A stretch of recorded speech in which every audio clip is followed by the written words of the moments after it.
Hello, അസ്സലാമു അലൈക്കും. ഇത് നല്ല കുറച്ച് ഞണ്ട് കിട്ടിയിട്ടുണ്ട്. ഇത് നമ്മൾ എങ്ങനെയാണെന്ന് അടിപൊളിയായിട്ട് എങ്ങനെ റോസ്റ്റ് ചെയ്യാൻ നോക്കാം.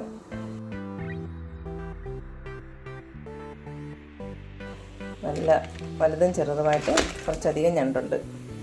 ആദ്യം നമുക്കിത് ക്ലീൻ ചെയ്ത് കട്ട് ചെയ്തൊക്കെ എടുക്കാം. അതിൻ്റെ വേസ്റ്റ് എല്ലാം കളഞ്ഞ് കട്ട് ചെയ്തെടുക്കാം. മണ്ണെല്ലാം കഴുകി മാറ്റിയതിന് ശേഷം കട്ട് ചെയ്ത് എടുത്തിട്ട് നമുക്ക് എങ്ങനെയാണ് ഇത് കുക്ക് ചെയ്തതെന്ന് നോക്കാം. ഞണ്ട് ഞാൻ ശരിക്കും നന്നായിട്ട് കട്ട് ചെയ്ത് വെച്ചിട്ടുണ്ട്. ക്ലീൻ ചെയ്തില്ല, ഇനി ക്ലീൻ ചെയ്തെടുക്കണം, കഴുകിയെടുക്കണം. ഇത്രയും ഇതിൻ്റെ വേസ്റ്റിൻ്റെ കാൽഭാഗം പോലും ഇല്ല. അതിൻ്റെ നമുക്ക് കഴിക്കാനുള്ള പീസ് വേസ്റ്റാണ് ഇതിൽ കൂടുതൽ. ഞണ്ടിനും കൊഞ്ചിനൊക്കെ വേസ്റ്റാണ് കൂടുതൽ. ഇത്രയും ഇത് നമുക്ക് നന്നായിട്ട് കഴുകിയെടുക്കാം.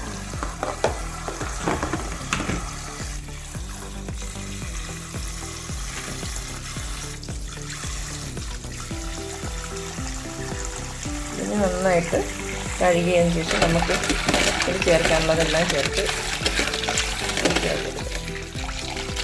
വേസ്റ്റ് എല്ലാം മാറ്റിയിട്ട് ഇതിൻ്റെ കട്ടിയുള്ള ഈ കൈയുടെ ഭാഗം കട്ടിയുള്ളത് മാത്രമേ എടുത്തിട്ടുള്ളൂ. നൈസായിട്ടുള്ളതൊന്നും എടുത്തിട്ടില്ല. നൈസായിട്ടുള്ളതിനകത്ത് ഫ്ലഷ് ഒന്നുമില്ല. ഇത് വൃത്തിയാക്കി എടുക്കാം. കഴുകിയെടുത്തതിന് ശേഷം നമുക്ക് മറ്റ് ഇൻഗ്രീഡിയൻസ് ചേർത്ത് കുക്ക് ചെയ്യാം. നമ്മുടെ ഞണ്ട് ഗീ റോസ്റ്റാണ് ഞാൻ ചെയ്യാൻ പോകുന്നത്. അപ്പോൾ അതിന് വേണ്ടിയിട്ട് ആദ്യം ഞാനൊരു അല്പം മല്ലി മുളകും ഒന്ന് വറുത്ത് പൊടിച്ചെടുക്കണം. അതിനുവേണ്ടി മൺചട്ടിയിലേക്ക് 1 സ്പൂൺ എണ്ണ ഒഴിച്ചിട്ട് അതിൽ നിന്ന് മല്ലി മുളകും നമ്മൾ വറുത്ത് മാറ്റാം. 2 സ്പൂൺ മല്ലി വളരെ കുറച്ച് വെച്ചിട്ട്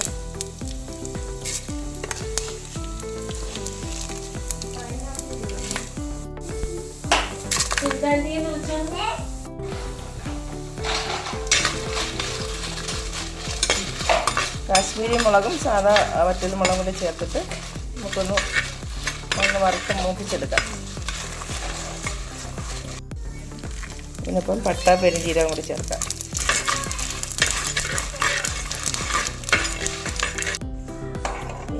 ഈ മൺചട്ടിയിലേക്ക് തന്നെ ഞാനൊരു 2 തക്കാളി, 1/2 സ്പൂൺ വെളുത്തുള്ളിയും കൂടി വഴറ്റി അതിനൊപ്പം ചേർത്ത് എല്ലാം കൂടി നമുക്ക് നന്നായിട്ട് അടിച്ചെടുക്കാം. തണുത്തതിന് ശേഷം മിക്സിയിൽ അടിച്ചെടുക്കാം.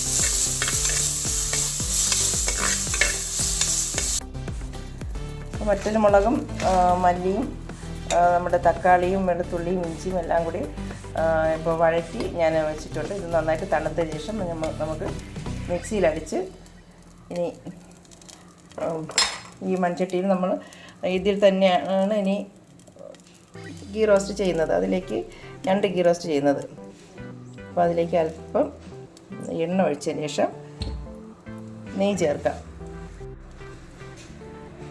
1 സ്പൂൺ നെയ്യ് കൂടെ ചേർക്കാം. നെയ്യ് മാത്രമാകുമ്പോൾ നെയ്യുടെ ഒരു വല്ലാത്തൊരു സ്മെല്ലായിരിക്കും. അതാണ് വെളിച്ചെണ്ണയോട് ചേർക്കുമ്പോൾ ഒരു പ്രത്യേക ടേസ്റ്റാണ്. എണ്ണ നന്നായിട്ട് ചൂടായിട്ടും അതിലേക്കൊരു 1 സ്പൂൺ ഉലുവ ഇടാം.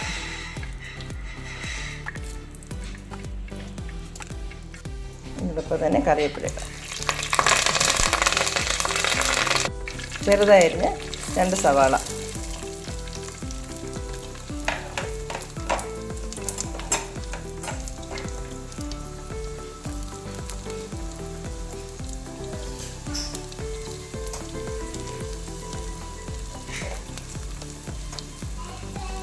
വെളുത്തുള്ളി ഇഞ്ചിയും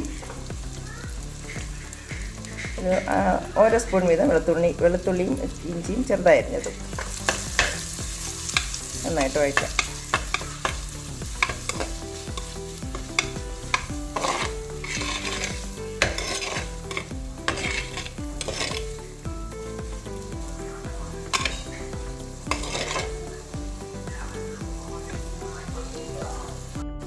ഒരു 3 പച്ചമുളക് 2ആയിട്ട് കട്ട് ചെയ്തു.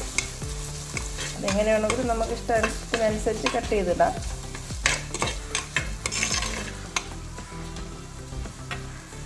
അല്പം ഉപ്പ് ചേർക്കാം.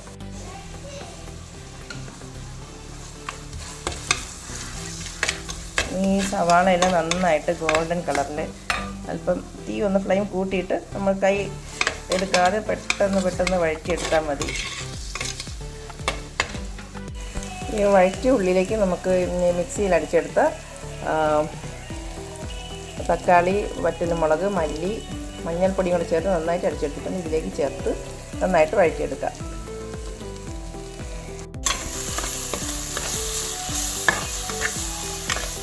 അപ്പോൾ ഫ്ലെയിം വളരെ കുറച്ച് ലോയിൽ വെച്ചിട്ട് നന്നായിട്ട് വഴറ്റാം.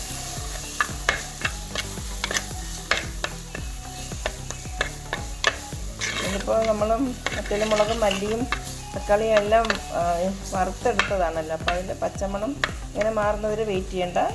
വറുത്തപ്പോൾ തന്നെ അതിൻ്റെ പച്ച മണമെല്ലാം മാറിയതാണ്. ഇപ്പം ജസ്റ്റ് ഒന്ന് ഈ ഉള്ളിയായിട്ട് വഴറ്റി മിക്സ് ചെയ്തെടുത്തു. ഇനി അതിൽ മിക്സിയിലടിച്ച അത് അരപ്പിലേക്ക് അല്പം വെള്ളം കൂടി ചേർത്ത് കുഴച്ചെടുത്ത് അത് നന്നായിട്ട് മിക്സ് ചെയ്യാം.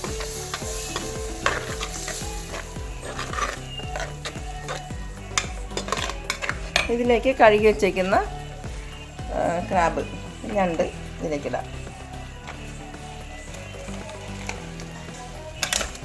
നമ്മുടെ ചാനലിൽ ഞാൻ 2-3 രീതിയിൽ ഞണ്ട് റോസ്റ്റ് ചെയ്യുന്ന ഇട്ടിട്ടുണ്ടായിരുന്നു. അതായത് പിന്നെ ഗീ റോസ്റ്റ് ഇട്ടിട്ടുണ്ട്. ഈ സെയിം റോസ്റ്റ് വേറെ മെത്തേഡിൽ ഇട്ടിട്ടുണ്ട്. ഇത് വേറൊരു രീതിയാണ്. അപ്പോൾ അത് കുക്ക് ചെയ്യുന്ന ടൈമിൽ ഓരോന്നും പല മെത്തേഡ് ആകുമ്പോഴാണ് ഒരു സാധനം തന്നെ 2-3 രീതിയിൽ ആകുന്നതുകൊണ്ടാണ് ഞാനത് എല്ലാവരെയും കൂടി കാണിക്കാൻ വേണ്ടിയിട്ട് വീഡിയോ ചെയ്യുന്നത്.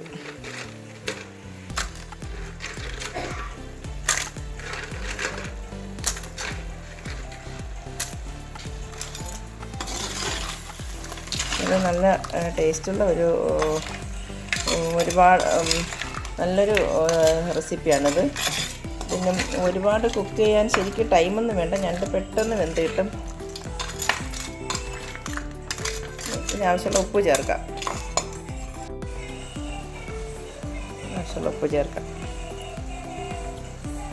കുറച്ചധികം കറിവേപ്പിലിടാം.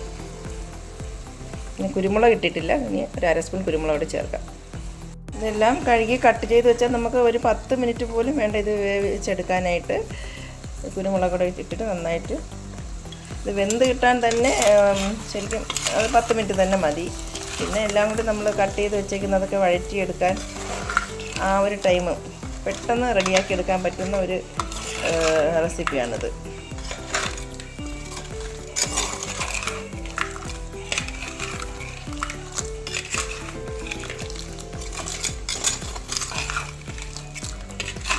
ഇങ്ങനെ ലോ ഫ്ലെയിമിൽ ഒരു 5 മിനിറ്റ് കിടന്നതിന് ശേഷം അല്പം ചൂടുവെള്ളം ഒഴിച്ച് കൊടുക്കാം.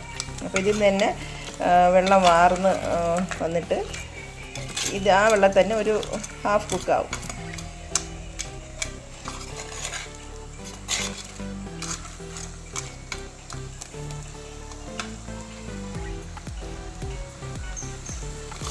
മൺചട്ടി വയ്ക്കുമ്പോഴാണ് ഇതിന് നല്ല ടേസ്റ്റ്.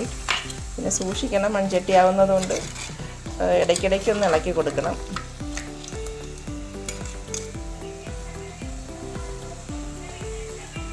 ഒരു 5 മിനിറ്റ് അടച്ച് വെച്ച് ഒന്ന് വേവിക്കാം. പിന്നെ തിളച്ച വെള്ളം ഒഴിച്ച് കൊടുക്കാം. ആവശ്യത്തിനൊഴിച്ച് തിളച്ച വെള്ളം കൂടെ ഒഴിച്ച് നമുക്ക് വേവിച്ചെടുക്കാം. പിന്നെ ഞണ്ട് ക്രാബ് ഗീ റോസ്റ്റ് ഫിനിഷിംഗ് പോയിന്റിലെത്തി. ലാസ്റ്റ് കറിവേപ്പില ഇട്ട് മല്ലിയിലയും കൂടി ഇട്ടിട്ട് നമുക്കൊന്ന് സെർവ് ചെയ്യാം.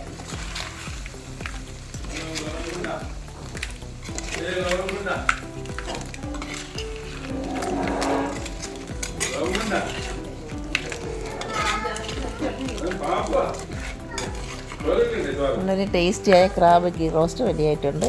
ഇനി നമുക്ക് സെർവ് ചെയ്യാം.